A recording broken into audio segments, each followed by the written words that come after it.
Hello, students. Mr. Murphy here. Let's talk about Module 4, linear expressions.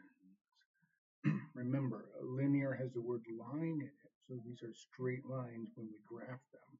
But we're not actually going to do any graphing on this unit, at least as part of the unit. So let's get going. First, you need to know some of that vocabulary. These words are new. So average speed is the distance over a period of time. The constant speed is when you're not changing speed. Horizontal line is straight across. It's the horizon when you see it. A linear equation is a straight line, an equation that would graph a straight line.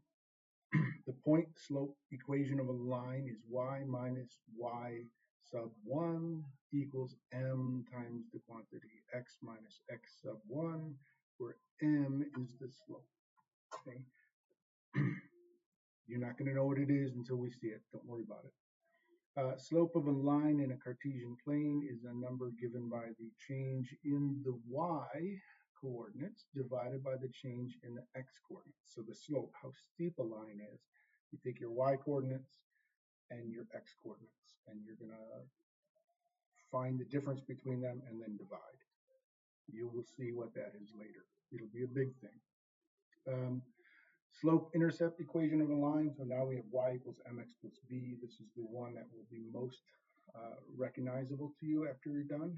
In solution to a system of linear equations, an ordered pair of numbers that is a solution for two or both equations. The standard form of a linear equation, they call it the standard form. I think y equals mx plus b is more standard, but the standard form is a times x plus b times y equals c. And the system of linear equations is two or more equations. A vertical line goes straight up and down. It's perpendicular to the x-axis on the Cartesian plane or parallel to the y-axis because the y-axis goes up and down. The x-intercept is where a line crosses the x-axis. It intercepts the line. Coefficient is a number or constant quantity placed before the variable. Okay, so like 3x, 3 would be the coefficient. An equation is a statement that the values of two mathematical expressions are equal. So this is equal to that. 3x plus 4 is equal to 12x minus 7. They're equal. Like terms are terms whose variables and their exponents, such as 2 in x to the power of 2, are the same. Linear expression, numbers, symbols, and operations such as plus and times are grouped together to show that the value of something where no term has a power greater than 1. That's really confusing. It's going to be an equation with no exponents in it, is what it's going to be. Going back to like terms, 2 plus 5 are two terms, but 2 and 5 are the terms. Also variables, if I have a variable x, that could be a term. But if I have a variable and a coefficient like 3x, that's not two terms, that's one term because they're multiplying together. The separation between terms is when I add or subtract. So I can have 2x plus 3x squared. Those are two different terms. They're not even alike. But 2x and 5x are like terms because they both have just an x. And 3x squared plus 7x squared, those are two like terms because the x squared is the same. And 3 plus 5 are like terms because they're both numbers. They have no variable with them. Okay? All right. A solution is a value or values we can put in place of a variable such as x that makes the equation 2. So 3 plus x equals 12, then 3 plus 9 equals 12. 9 is the solution. A term is a single mathematical expression, a number, or a variable multiplied, but never added or subtracted. Okay? As long as you're multiplying things or dividing things, you're fine, but as soon as you add something together, you separated two terms. You could have like 3x, you could have 3, you could have 25x, you could have 45x squared, you could have x divided by 2. Those are all terms. And if you multiply them, they would be one big term. But if you add them or subtract them, they would be each different terms. A unit rate, we know, is a rate used to compare quantities in which the second quantity is just 1. And a variable, a symbol for a value we don't know yet. So a variable is like x or y, right? So that is our introduction. Let's go on to lesson. So linear and nonlinear expressions in x. Lesson 1, write mathematical statements using symbols to represent numbers. Students know that written statements can be written as more than one correct mathematical sentence. Students will be able to articulate in your own words how to write expressions and equations. So how would you write this? The number 1,157 is the sum of the squares of two consecutive odd integers divided by the difference between the two consecutive odd integers. That's just a huge mouthful. What we really want to do is break it apart into pieces. So x is our number. When we're trying to figure out these things, we're trying to write a number sentence with a variable in it. Let's start with x. Okay. It says the number 1157 is the sum. So we're going to add things. The squares of two consecutive odd integers. So consecutive odd integers is x if x is odd. And then the next odd integer would be x plus 2. That's consecutive. So like 1 and 1 plus 2, which is 3. Or 75 plus 75 plus 2, which would be 77. So consecutive odd integers would be the first one and then the first one plus 2. So we have the consecutive odd integers divided by the difference. So the squares of the consecutive odd integers. So we're going to take these two odd integers, we're going to add them because we have the sum, and then we're going to square them, and then we're going to divide by the difference, which is subtracting the two consecutive numbers. So how does that look? 1,157. Here's my consecutive odd integers, x and x plus 2, and I squared them, and I'm adding them because I want the sum of them, divided by, so I put the line, I'm making a fraction, the consecutive integers subtracted, or the difference. So I'm going to start with the big one and subtract the small one. It's a lot of stuff. That's the hardest one. I'm starting with the hard one. We're going to do easy ones and watch how we do it. All right, so here's what we want to do. Start all word problems by defining your variable, which you'll call x, what you want it to be. You write a mathematical statement that can be represented as more than one correct symbol or statement. So you're going to write something, but there can be more than one right answer, and then you're going to break it into small parts. Write symbolically on your whiteboard. So grab a whiteboard, try this one. A whole number is a property that when half the number is added to 15, we get the number itself. So a number, half the number plus 15, we get, so we equal the number itself. So half the number, make x is the number, and then multiply by half, or divide by 2, add to 15, and then you get the number. So a half times x, which is the number, plus 15 equals the number.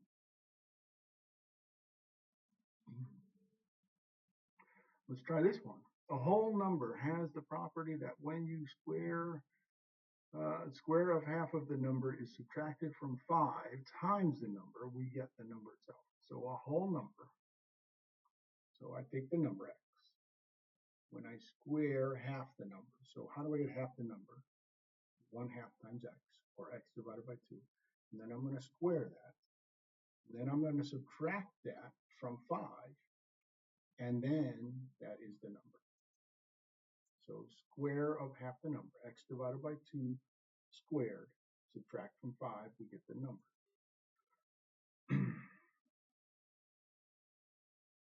From 5 times the number. So 5 times the number minus our x divided by 2 squared equals the number. What that number is a good question. We'll get to that in later lessons. Try this one. Paulo has a certain amount of money. If he spends $6, then he has a quarter of the original left. So he starts with money X. He spends 6. So that's going to be subtracting. And he has 1/4 of the original amount. So X is the money, spend 6, 1/4 of the original amount. X minus 6 equals 1/4 of the original amount. 1/4 times X. When a number is taken away from 57, what remains is 4 more than 5 times the number, right? So you're trying these before I say them, right? Pause the video, try. So X is our number taken away from 57. So take X from 57. So that's going to be 57 minus X. And what remains is it's going to be equal to 5 more than 5 times the number. So I got 5 times the number plus 4 more than 5 times the number plus 4. So I've got 57 minus X equals 5 times the number plus 4. All right, try this one on your own. We want to express the following statement using symbolic language. The sum of 3 consecutive integers is 372. So sum means add consecutive integers. So I have X, and then X plus 1 is the next one, and then X plus 2 is the next one after that. And I know it's going to equal 372. So I'm just going to add these 3 things together. X plus 1 plus X plus 2 equals 372. If I combine my terms, X plus X plus X is 3X, 1 plus 2 is 3, 372. Okay? These parentheses are just there to show you that they are 3 different things, but X plus 1 is the next number, X plus 2 is the next number. But I don't need these because I'm adding everything, and I can move them in any direction, add them in any order I want. So I'm going to add the 3 X's, and that gives me 3X. I'm going to add the 1 plus the 2, and that'll give me a 3. All right, missed out on the thing on this one. So a whole number has a property that when the square of half the number is subtracted from 5 times the number, we get the number itself, right? So square of half the number, subtract from 5, we get the number itself. We did this one. All right, so these are the ones that are going to be your questions on the formula. Remember, okay? Begin the word problem by defining your variable. So X is something. Write the statement. You can do it in more than one way. If it's really complicated, break it into little pieces. Use your translation skills. If you guys already speak another language, you have an advantage. You know how to translate. Some words mean exactly one thing, but sometimes they mean different things depending on where they are. So you have to read the whole thing in context. Okay. All right. So what did we do? We learned to write mathematical statements using symbols to represent numbers. We know that written statements can be done more than one way, and you're going to put in your own words how to write expressions and equations. Lesson 1, writing equations using symbols. All right, lesson 2. Students know the properties of linear and nonlinear expressions in X. Students transcribe and identify expressions as linear or nonlinear, and students will be able to explain the difference between linear and nonlinear, right? So what? We have the definition of linear and nonlinear. We'll figure that in a second. And we know how to use these definitions to identify whether an expression is linear or nonlinear. And we can write those expressions, right? So here's the formal definition of a linear expression, right? A sum or difference of one or more expressions where each expression is a number, a variable, or a product of a number and a variable. So I can have a number like 3, or a product of a number and a variable, 3x, or just a variable x, okay? The most important thing really is when I have that variable, The variable is raised to either power of 0 or 1. So if I have x to a power of 0, well, anything raised to the power of 0 is 1. So it's like the x isn't there. So if I have 3, that could be 3x to the 0 power, which is still just 3 times 1, which is just 3. But normally you're going to see linear expressions with a variable. The variable will have no exponent because the exponent is technically 1, which is just 1x right there. Okay? A linear expression in x is terms where x is raised to a power that is not 0 or 1. A nonlinear expression, for example, 2x squared minus 9, negative 6x to the negative 3 power, plus 8 plus x, 1 over x plus 8 are all nonlinear expressions in x. No, 1 over x's. All right, it's because it's being divided. All right, sort the following into groups. So let's put them into linear and nonlinear groups. This one would be in the linear side. This one, again, in the linear side. This one, still in the linear side. How about this one? That's an x squared, so that's going to be in the nonlinear side. Again, nonlinear, that's a negative 4, so that's going to be nonlinear. This is x over 2 to the power of 3, so the x would be to the power of 3, so that's in the nonlinear.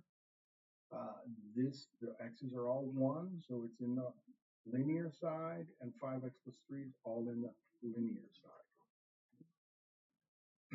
Another way you can tell the difference between linear and nonlinear is looking at the graph.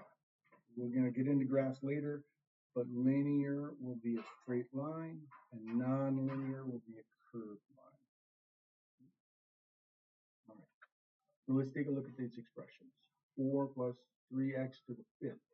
How many terms do you see? I'm adding them, so that's 2 terms, 4 and 3x plus 5. How many coefficients? Coefficient is the number multiplying the x, so that's just 1 coefficient. How many variables do you have? Just 1, there's an x. What is the power of your variable? 5. Is it linear or nonlinear? Well, if the power is 5, then it's nonlinear. 7x plus 9 plus 6 plus 3x. How many terms are there? Well, there's 4 terms, but they're like terms. So 9 and 6 can be added together, and 7x plus 3x can be added together. So we could simplify it to 2 terms. But right now there's 4. How many coefficients do I have? I have a 7 and a 3, so I have 2 coefficients. How many variables? Well, they're both x, so technically I have 1 variable. And what is the power of your variable? They're both 1, or there's no power there, so they're 1. So it is a linear expression. Okay. All right, so these are going to be some questions in your Go formative. Look at them carefully and see what you got. Okay. So the definition for linear and nonlinear, we know to use that definition to identify expressions, and we can write expressions that are both linear and nonlinear.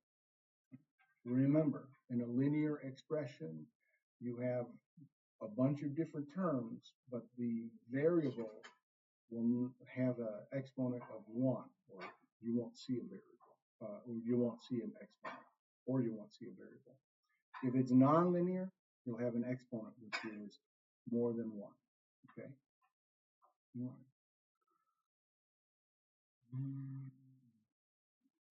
So we know the properties of linear and nonlinear. That's the power of the variable. Transcribe or identify expressions as linear or nonlinear. So if I hear the words or see them, I can translate into linear or nonlinear. And you should be able to explain how to do that. Lessons 3 and 4, we're going to do together today. So in 3 and 4, you're going to know a linear equation is a statement of equality. You're going to know that a linear equation is actually a question, and you're going to know that the numbers that satisfy the equation are called solutions. So we know that properties of equality, when used to transform equations, make equations with fewer terms or are simpler to solve. So when you're solving an equation, you want to basically the form to be in the form of x equals a number. Okay? The property of equality shown below are those used to change or transform our equations into simpler terms. So we have if a number plus another number equals a number plus that number. If we have a number equal to number, then if I add the same number to both sides, I still have the equal number. If I have a number equal to a number and I subtract the same number from both sides, I still have the same number. If I start with a number equal to a number and I multiply it by the same number, it's still the same number. And if I have a number equals a number and I divide by the same number, that should be a C, then I will still have the same number. So for example, 3x minus 7 equals negative 12. If I add 12 to both sides, then I've still got the same answer. If plus 8 and equals 9, if I subtract 9 from both sides, I still have the same. They're still equal on both sides. If I divide by 25, then I can multiply by 25 on both sides, and they're still equal. And if it's 8x equals 32, then if I divide by 4 on both sides, or if I divide by 8 on both sides, I still get the same. They still stay equal. So I can add or subtract or multiply or divide as long as I do it the same on both sides. I can add 12 if I do it on both sides. I can subtract 9 if I do it on both sides. Multiply by 5 or divide by 4, it doesn't matter. As long as I do the same thing on both sides, they stay equal. Right. So pause for a minute. See if you can figure out if there's a number for x that solves any of these equations, right? Well, this one's pretty easy. It's probably 4. This one is 5 plus 3 equals 8. That's cool. Half of a number, the negative half of a number equals 22. What's that mean? Well, if it's half of it, it should be half of a number equals 22. Well, then that number would be 44. Negative half of that, so I got to start with a negative 44. That one's pretty easy.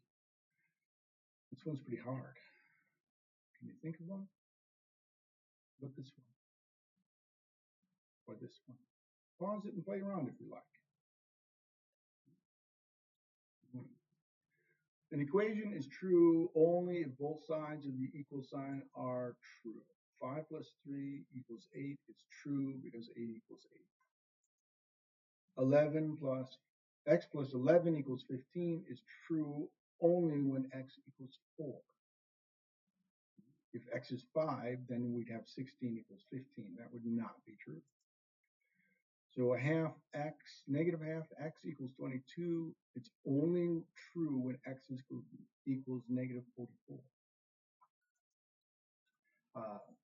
15 minus 4x equals x plus 44 fifths is true only when x equals 15 divided by 4. Any other number, it's not true. And the last one, it's only true when the number is 48 divided by 31. How I figure those out, we'll learn later. So when you're solving the equation, you use these properties of equality. Like if 3x minus 7 equals negative 12, then I can add 12 to both sides and I still have the same thing. If I'm subtracting a number, I can subtract the number on both sides and I still get the same thing. If I'm multiplying, if I'm dividing by a number, I can multiply on both sides and still get the same thing. And if I'm multiplying a number, I can divide on both sides and I still have the same thing. I can transform my equations into something simpler so I can solve them. Right? Let's practice a few. Remember this from last year. Can you solve this one? Put it in a tape diagram. What do you do? So if I have 4 plus 15x equals 49, then I'm going to subtract. So subtract 4 on both sides. So now I have 15x equals 49 minus 4, and that would be 45. So now 15 times x equals 45. So I'm going to divide by 15 on both sides. So x equals 3. I need to check my work, so I'm going to go back to my original problem. 4 plus 15x equals 49.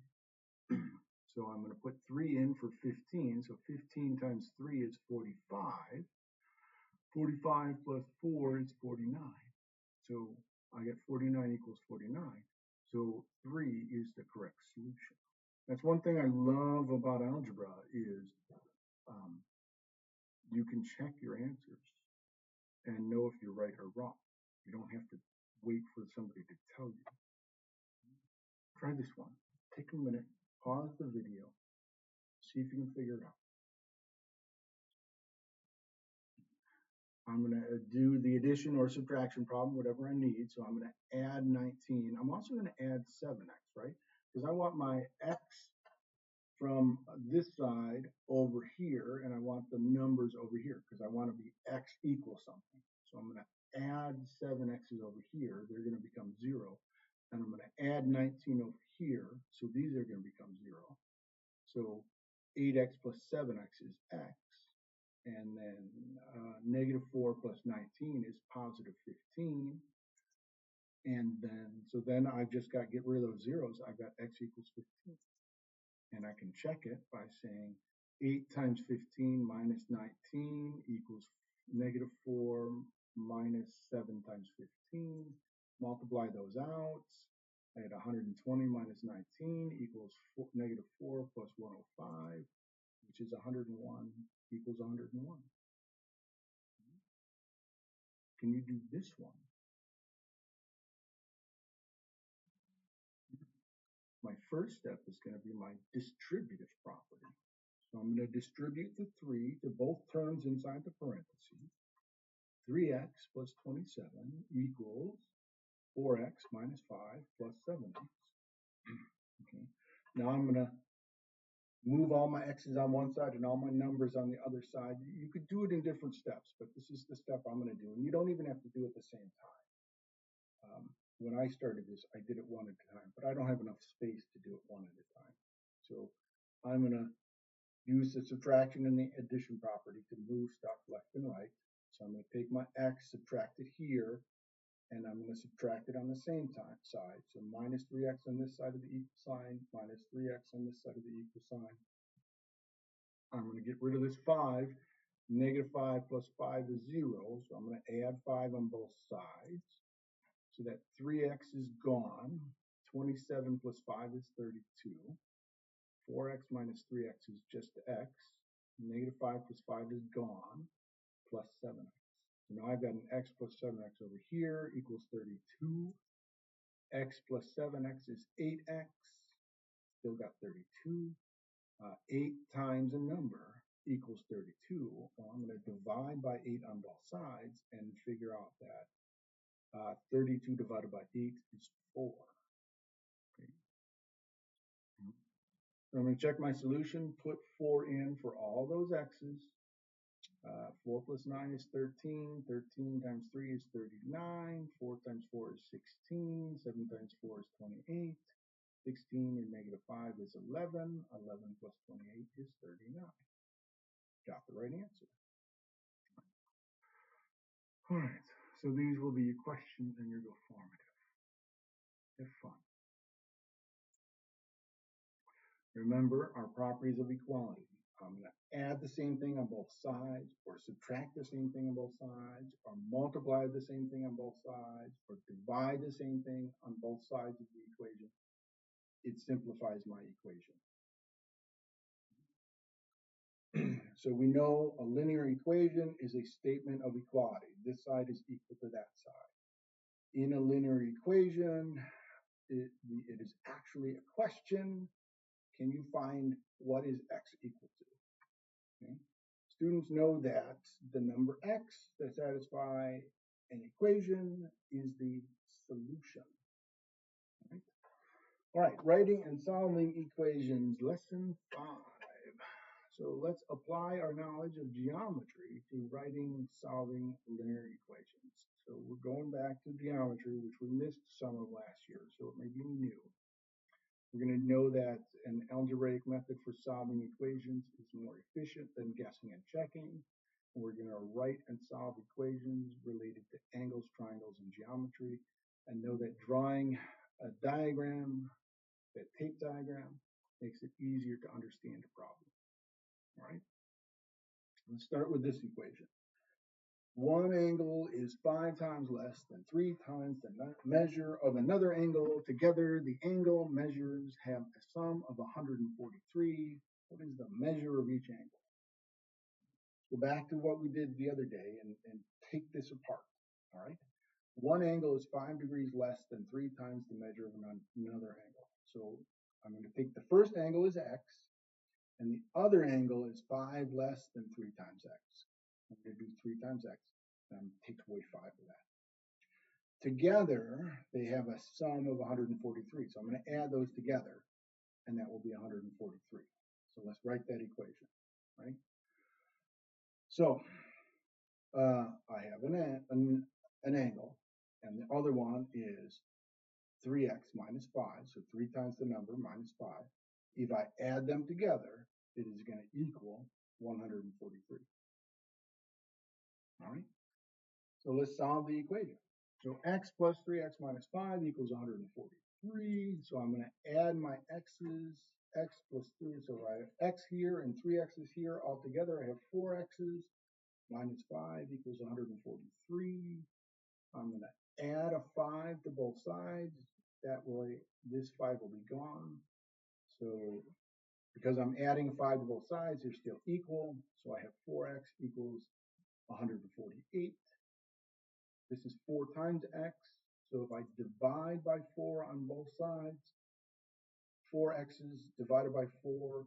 So if I take 4 x's and split them into 4 equal piles, then I'll have an x in each pile. Okay. So 448 divided by x is hidden.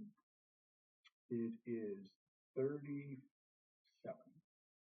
Yes, 37. Let's check and make sure.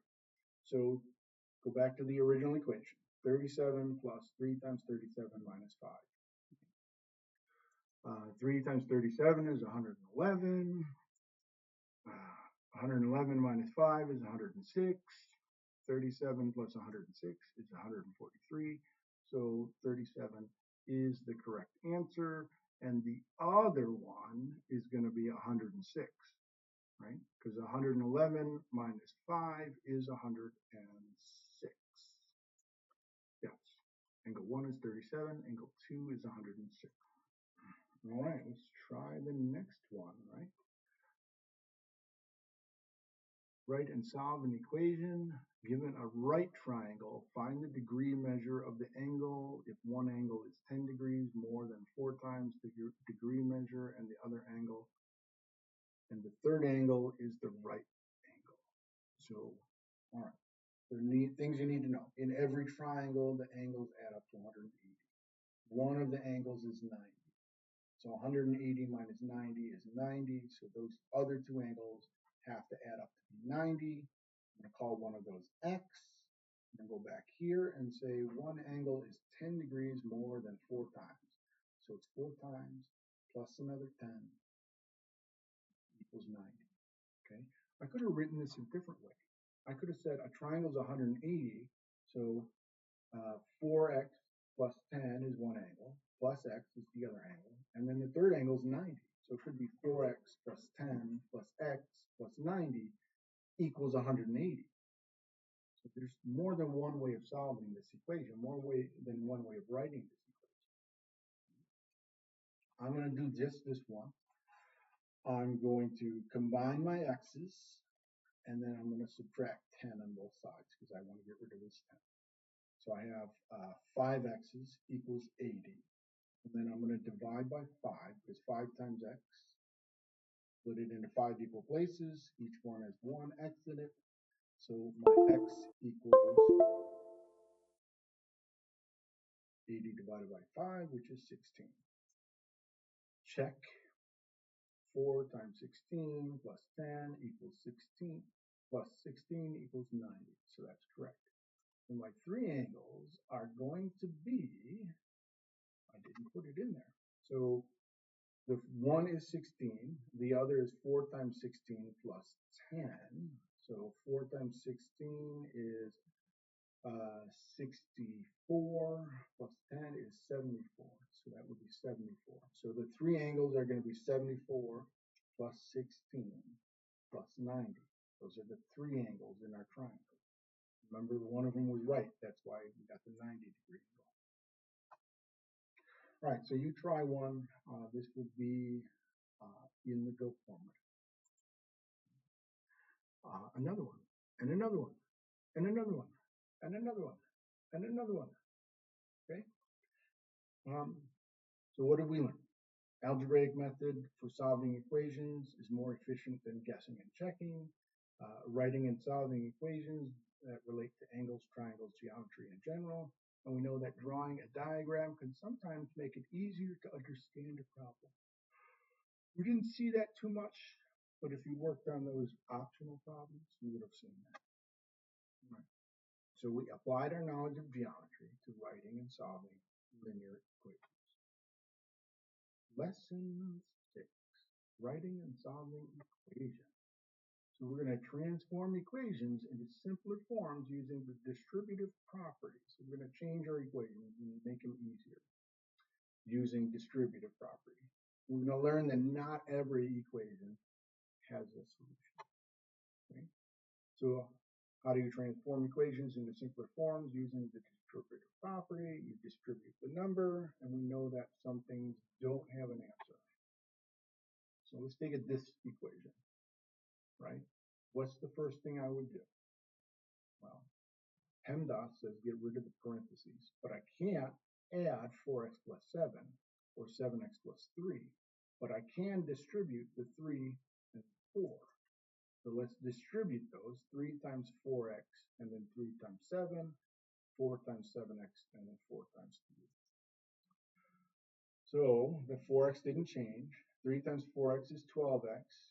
3 times 7 is 21. 4 times 7x is 28x, and 4 times 3 is 12, and the minus 3 didn't change. So I added my like terms, right? 4x plus 12x is 16x. 12 minus 3 is 9. And then I'm going to subtract my 28x on both sides, so it disappears from the right and goes to the left. And I'm going to subtract 21 from both sides, so it disappears from the left and moves to the right. So 16 minus 28 is negative 12, and then 9 minus 21 is negative 12. That cancels out, and that cancels out. So I have 12x, negative 12x equals negative 12. I'm going to divide by negative 12 on both sides. Negative 12 divided by negative 12 is 1. So I have x equals 1. So I have 1x equals 1. Check. Put a 1 in for all those x's. And then now I can solve on inside of the equation. So 4 times 1 is 4. 7 times 1 is 7. 4 times 1 is 4. So I'm still distributing for some reason. 12 plus 21, add them together, we got 37 equals 37. Okay? Could have done 7 plus 3 is 10, so that'd be 40 minus 3 is 37. And that would be 4 plus 7 is 11. 3 times 11 is 33, plus 4 is 37. So I could have done it a different way. More equations with the distributive property. What's being distributed here? A half is being distributed. What's being distributed here? It's tricky. That's a negative 1, okay? So the distributive property, 1/2 times 4x, 1/2 times 6, and then -1 times 5x, and -1 times 9. 1/2 times 4, 1/2 times 6, negative times 5, negative times 9. 1/2 times 4 is 2x, 1/2 of 6 is 3. Negative 5x plus the negative 9, still the same. 3 minus 2 is 1. Then I'm going to subtract that 1 to move it over here. And I'm going to add 5x to move it over here. So 5x and 2x is 7x. Negative 9 plus negative 1 is negative 10. Well, I have 7x equals negative 10. I'm going to divide by 7 on both sides. So my x equals negative 10x. Put it in there for a check. 4 times negative 10 over 7 plus 6. So that would be negative 40 plus 7 plus 6. 5 times negative 10 is negative 50 plus 9. Negative 50. Oh, I distributed the 1/2. So 1/2 of 40 is 20. 1/2 of 6 is 3. I got negative 20 over 7 plus 3 minus 2 equals 50 over 7 minus 9. Because negative times a negative is a positive. Negative times a positive is a negative. Negative 20 over 7 plus 1. 3 minus 2 is 1. I'm going to switch that 1 to a 7 over 7. That 9 is going to be 63 over 7. Because 9 times 7 is 63. So now I can subtract. Negative 20 plus 7 is going to be negative 13. And 50 minus negative 63 is going to be negative 13. So I have negative 13 over 7 equals negative 13 over 7. Wow. All right, let's try one that has no solution, right? Those all had solutions. This one, the solution was negative 10 over 7. This one, the solution was 1, right? So let's go on and try one that doesn't have a solution. And that would be this. 36 minus 18x minus 3 equals 4 minus 18x minus plus 30. So if I combine my like terms, 36 minus 3 gives me 33. 4 plus 30 is 34. Then I'm going to add an 18 on both sides to move this 18 over there. And I've got negative 18 plus 18 is 0. Negative 18 plus 18 is 0. So my 18x's are gone. I'm left with a 33 on the left and a 34 on the right. Obviously, 33 does not equal 34. So there is no solution. There is no number you can put in for x that would ever give you an equality. So basically what we're saying is 36 minus 18x minus 3 does not equal 4 minus 18x plus 30. All right, try some of these on your own. So we know that transforming equations into simpler forms using the distributive property. We know that there are some equations that have no solutions. Transforming equations using the distributive property, and not every equation has a solution. Welcome to lesson 7, classification of our solutions. So last time we learned that some equations don't have a solution. So some have a solution, some don't have a solution. So there are at least 2 different types of solutions. Let's classify the solutions into the types we have. It's going to be at least 2. Do we know the conditions for which a linear equation has a unique solution, no solution, or infinitely many solutions? So now we know there's going to be 3. Okay, unique, no, and infinite. Infinite means any number would work. All right. So we know equations will have either a unique, no solution, or infinitely many solutions. We know equations with no solution after being simplified on both sides will have coefficients of x that are the same or constants that are different. Okay. They will have coefficients that are the same and constants that are different is what it will be.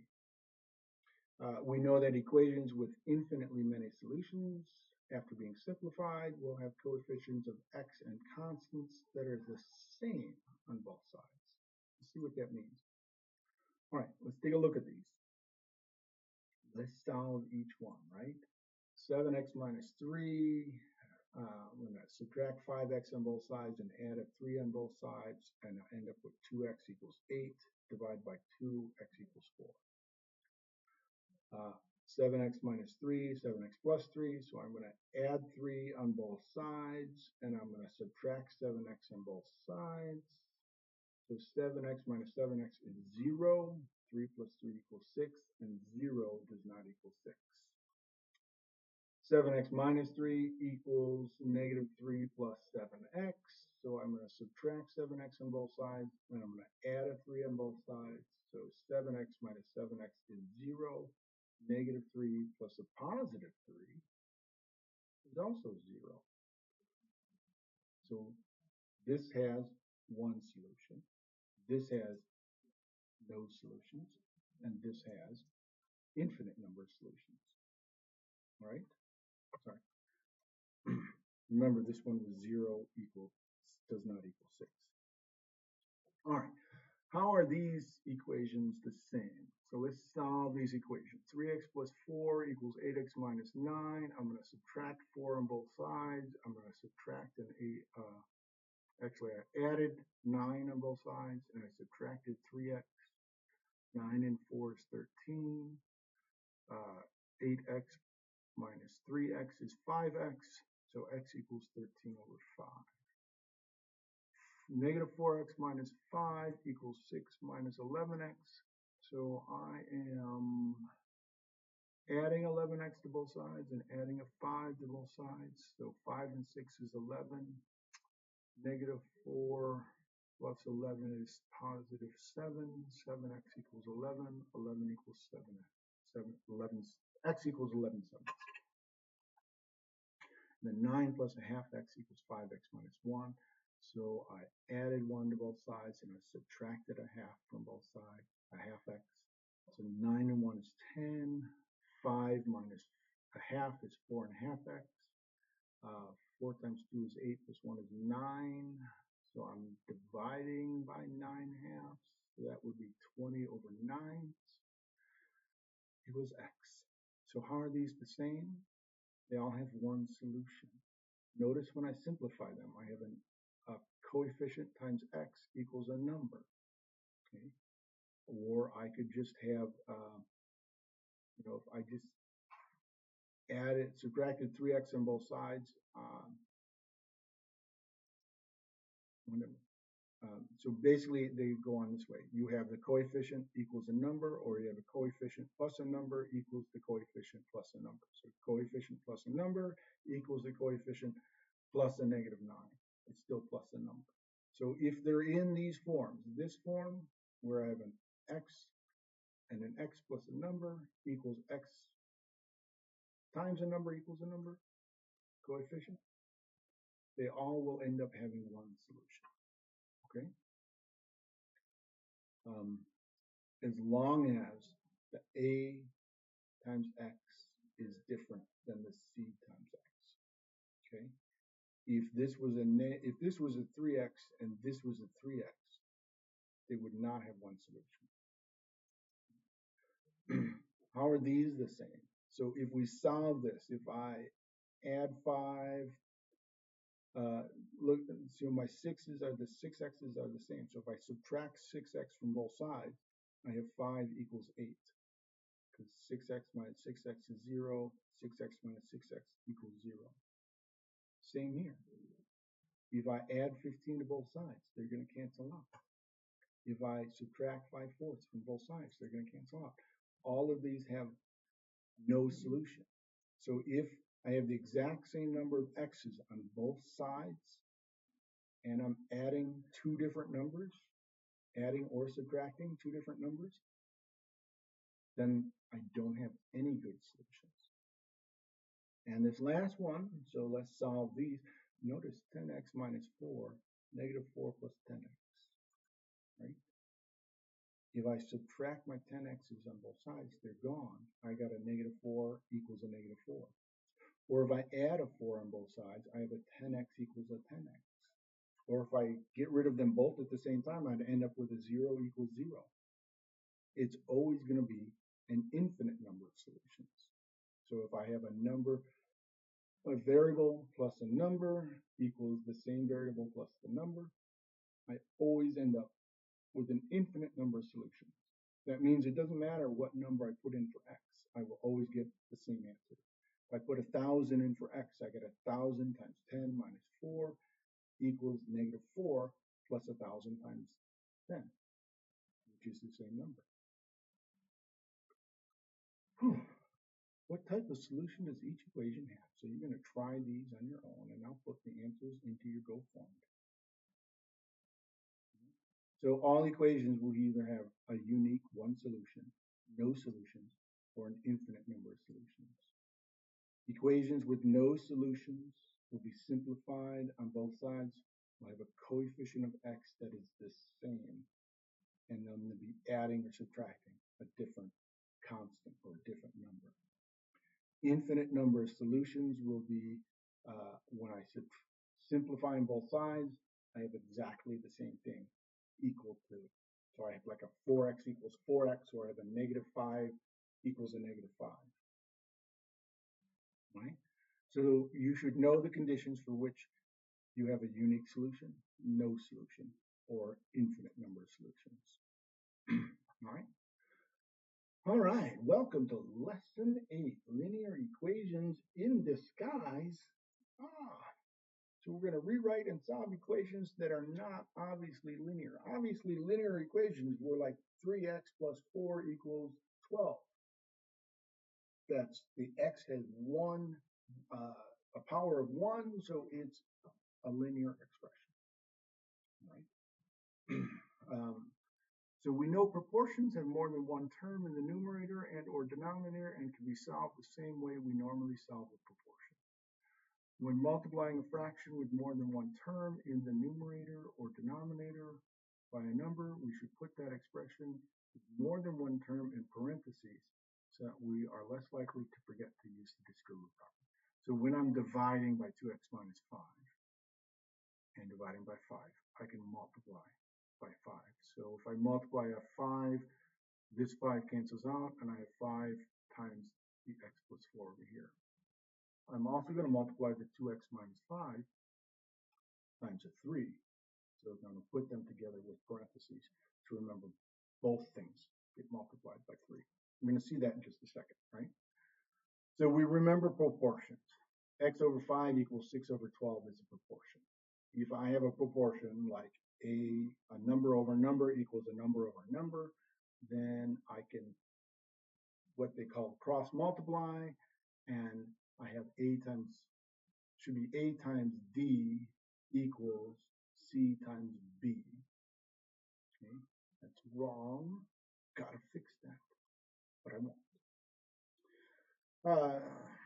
So x over 5 equals 6 over 12. I'm going to multiply. So if I do 6 divided by 12 times 12, if I divide by a number and then multiply by the same number, I go back to where I started from. So 6 divided by 12 times 12 is just 6. And that's the 6 over here.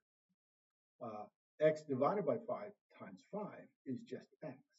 So I'm going to basically multiply both sides by 12 and multiply both sides by 5.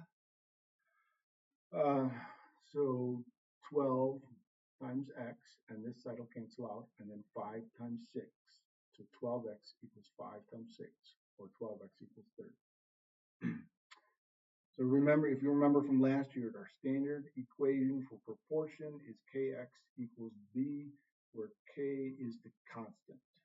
Now we can have the solution, 12x equals 30, because x equals 30 divided by 12. This reduces to x equals 5 over 12. Our constant is 12, right? Well, actually, our constant is, we'll talk about that later. Remember, a proportion is a straight line. So this is still a linear equation. All right, let's take a look at these proportions. X minus 1 divided by 2 equals x plus 1/3 divided by 4. So everything's over the line. That means everything on the left is being divided by 2, and everything on the right is being divided by 2. So I could split it up and say x divided by 2 minus 1/2 equals x divided by 4 plus 1/3 divided by 4.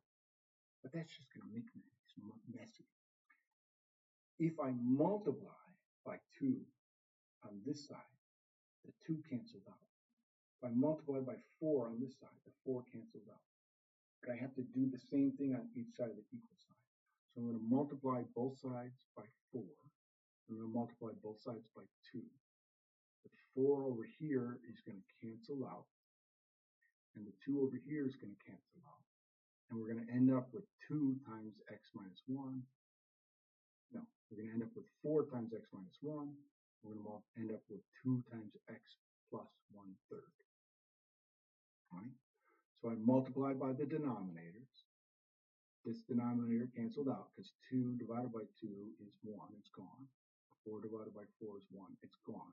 So now I'm multiplying everything that was over here, the x minus 1 times 4, and everything that was over here times 2. So 4, I'm going to distribute. 4 times x is 4x. 4 times negative 1 is negative 4. 2 times x is 2x. 2 times 1/3 is 2/3. I'm going to subtract 2 on both sides, and I'm going to add 4 on both sides. So 4x minus 2x is 2x, and 2/3 plus 4 is 4 2/3. 3 times 4 is 12, plus 2 is 14, so that's 14/3. Divide by 2 on both sides. 14/3 divided by 2 simplifies out to 7/3. I can put that back in to check, but I'm not going to do that right now. Let's try a different one, right? So I'm going to multiply by 7 on both sides and by 3 on both sides, and the 3 on the right is going to cancel, and the 3 on the left is going to cancel. So I'm going to end up with 3 times 1/5 minus x, and 7 times 2x minus 9. I'm going to distribute my numbers. 3 times 1/5 is 3/5. 3 times x is negative 3x, right? Keep the minus. 7 times 2 is 14. 7 times 9 is 63. I'm going to subtract. What am I going to do? I'm going to subtract 14 on x on this side, and I'm going to subtract 3/5 on this side. Negative 3 minus 14 is negative 17. 63 minus 3/5 is 62 and 2/5. Divide by negative 17 on both sides. That gives me a positive x over here. 62 and 2/5 divided by negative 17 gives me a negative 312 over 85. Right? Yes, I would do that in my calculator. It's not going to be done in my head, that's for sure. Can we solve this one? Get this out of the way. I want to grab you, I want to grab him. There you go. Can we solve this equation? 6 plus x divided by 7x plus 2/3 equals 3/8. Right? Same way we did before. We're going to multiply by the denominator, except this denominator is 8. That's easy. 8 times 6 plus x. But this is 7x plus 2/3. That's kind of complicated. But I'm just going to multiply by a 3. So that's actually going to be pretty easy. So I take the 6 plus x, multiply it by 8. 7x plus 2/3 multiplied by the 3. The denominators cancel out, and I've got the same thing I had before. Distribute. 6 times 8 is 48. 8 times x is 8x. 3 times 7 is 21. 3 times 2/3 is just 2, because the 3's canceled out. So now I'm going to subtract 21x from the right, and I'm going to subtract 48 from the left. So 8 minus 21 is 13x. This is gone. 2 minus 48 is negative 46, and this is gone. So I have negative 13 times x equals negative 46. I'm going to divide by negative 13, giving me a positive x. 46 divided by negative 13, negative 46 divided by negative 13 is positive 46 thirteenths. And that's the answer of that. Whew. All right, one more.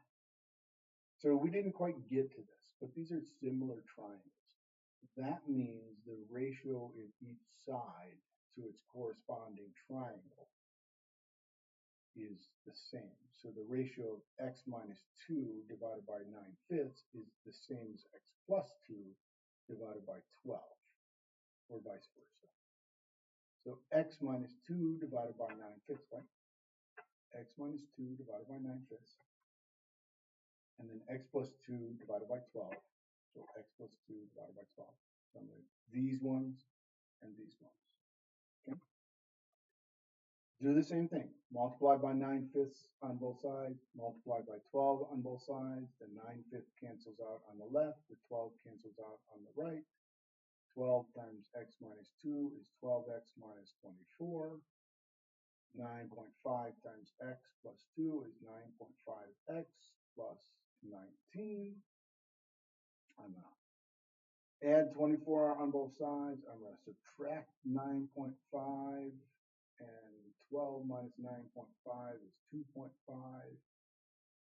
19 plus 24 is 43. Divide by 2.5 on both sides. 43 divided by 2.5 gives me 17.2. All right, try these on your own. The answers will be in the Go format. So we know that proportions more than one term in the numerator and or denominator can be solved the same way we normally solve any proportion. That is, multiply by the denominator on both sides. When multiplying a fraction with more than one term in the numerator or denominator by a number, we should put the expressions with more than one term in parentheses so we don't forget to distribute, right? More than one term being multiplied by 3, put them in parentheses. More than one term being multiplied by 5, put it in parentheses. We rewrite and solve equations that are not obviously linear equations using the properties of equality, just like we did before. And lesson 9, the last one before the big test on this unit, or this topic, is the application of linear equations. We know how to rewrite an exponential expression that represents a series. It's going to be tough, okay? We're going to rewrite equations to develop a pattern and make predictions. We know the problems like these, we can generalize the equations so that we don't have to keep doing the same step over and over again, okay? All right, let's take a look at exponents. We did stuff like this. We had a question like this in the first unit, but we kind of glossed over it.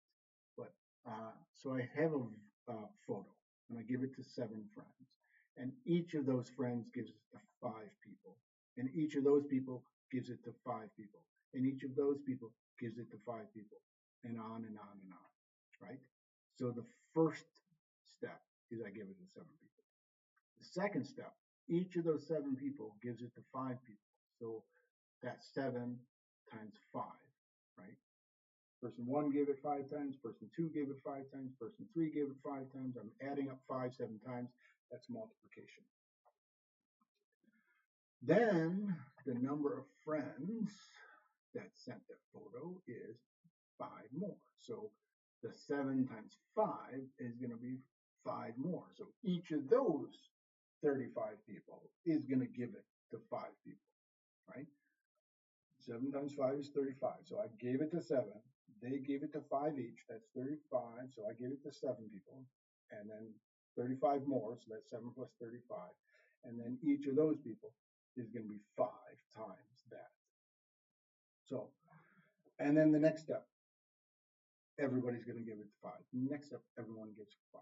So my total becomes 7 is the first number of people I gave it to. 7 times 5 is the second group, right? Because the 7 people times 5. And then the third group is that original 7 times 5 times 5 again. And the next group is that original 7 times 5 times 5 times 5, right? So I start getting a lot of people. In this first group, there's 7. In the second group, there's 35. In this third group, it's 7 times 5 times 5, so 7 times 25. And then the next group is 7 times 5 times 5 times 5, so 7 times 125. Right? Wow. Yeah, that's a lot. If you want to break it down the other way, the first group is 7, the second group is 7 times 5, the third group is 7 times 5, which is 35, times 5. So each of those 35 gives out 5 each. The next, so that would be 7 times 5 times 7 times 25, which is 160, 70, 175. So the next one is 7 times 5 times 5, that was that one, times 5 again, so that's the third 5. So it's 135 times 5, right? But this is starting to look like a pattern, right? So I should be able to finish a 10th step or a 100th step. It's a little hard finding these patterns. So let's take a look. So here's our first 4 steps. First step, second step, third step, fourth step. Okay? Sorry, first step. Second step is first step plus this. Third step is this step plus this plus this. So it's kind of like the first step plus the second step plus the third step. And the fourth step is the first step plus the second step plus the third step plus the fourth step. Okay? All right. So step 2. Step 1 is obvious because it's 7. Step 2 is 7 plus 7 times 5. If I subtract 7 on both sides, I have step 2 minus 7 equals 7 times 5. All right. If I do this, add the step 3 on there, I have a 7 minus 7 plus 7 times 5 squared equals 7 times 5 plus 7 times 5 squared. So I'm going to kind of separate these out. If it's 7 times 5 plus 7 times 5 squared, I can take a 5 out of both of those. I can anti-distribute if you want, and have 5 equals 7 plus 7 times 5. 7 minus 7 plus 7 times 5 squared equals, well, if I take this, that's back here, that's step 2. So I have basically 5 times the second step. Second step times or minus 7 plus 7 times 5 squared equals 5 times the second step. And if I do that with the third step, or the fourth step, or the fifth step, it always turned out to be that way.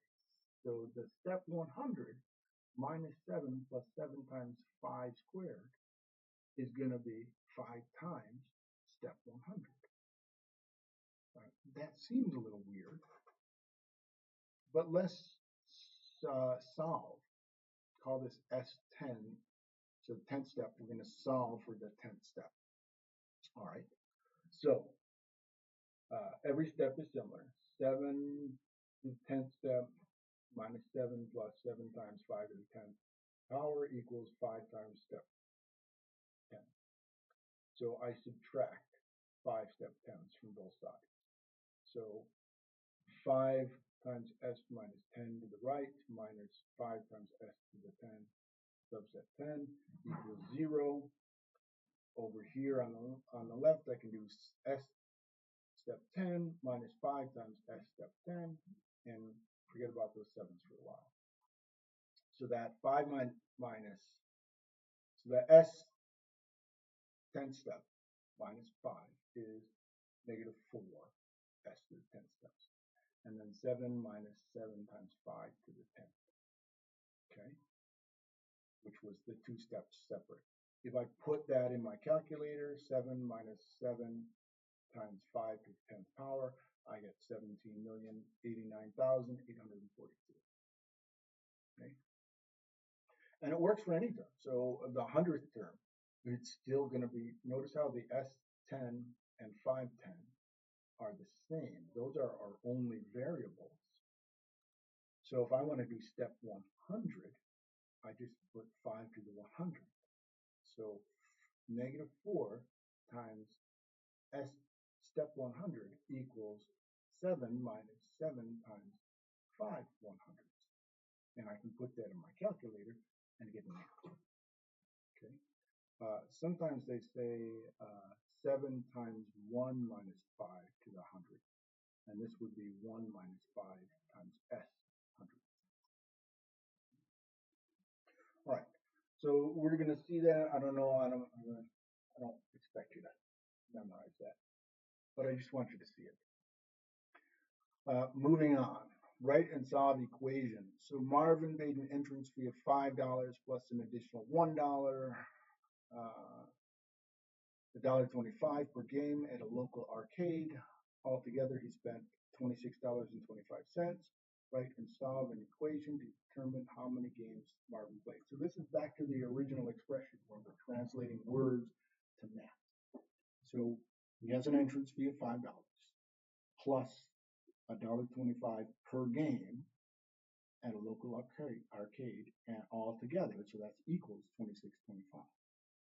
So what are we trying to figure out? How many games? So that's our variable.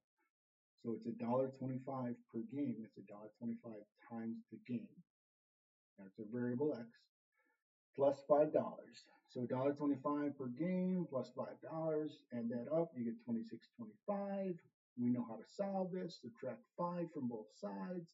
$1.25x equals $21.25. Divide by 125 on both sides. Our x equals 17. So he played 17 games. How about this one? The sum of 4 consecutive integers is negative 26. What are those integers? Right? So our 4 consecutive integers. X is our first integer. The next one is x plus 2.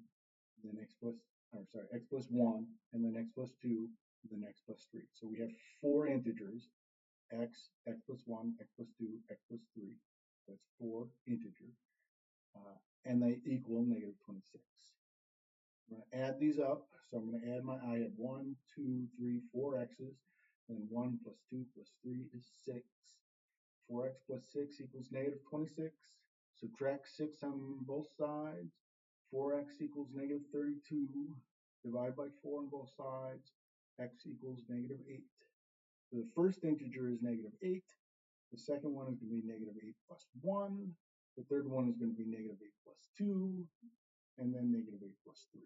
So my 4 integers are negative 8, negative 7, negative 6, negative 5.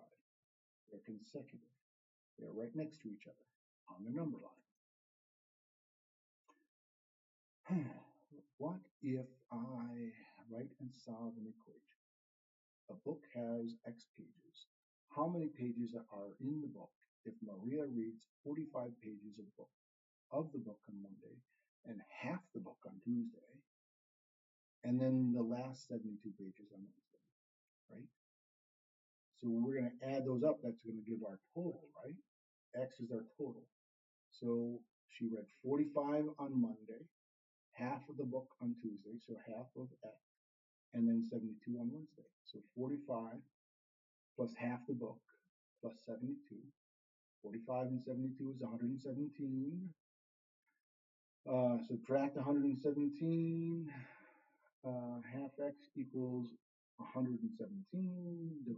Multiply by 2. So half of something multiplied by 2. So if this is half, then double that would be 234. A number increased by 5 and divided by 2 is equal to 75. What is the number? So I got a number X, add 5, and then divide by 2, and that equals 75. So first I'm adding 5, then I'm dividing both of those by 2, and that equals 75. So if I multiplied by 2 to get rid of this 2 on both sides. 75 times 2 is 150. This 2 cancels out, so I have x plus 5 equals 150. Subtract 5 on both sides, my x equals 45. These are a bunch to try on your own. They will be in GoFormative, so you can figure them out. So we're rewriting equations to develop a pattern and make predictions. We know for problems, we can generalize equations that do not have to do each step. So we can generalize and get to the 100th step, like that. Okay. We know how to rewrite an exponential expression that represents a series as a linear equation. Okay, that's it. You are done.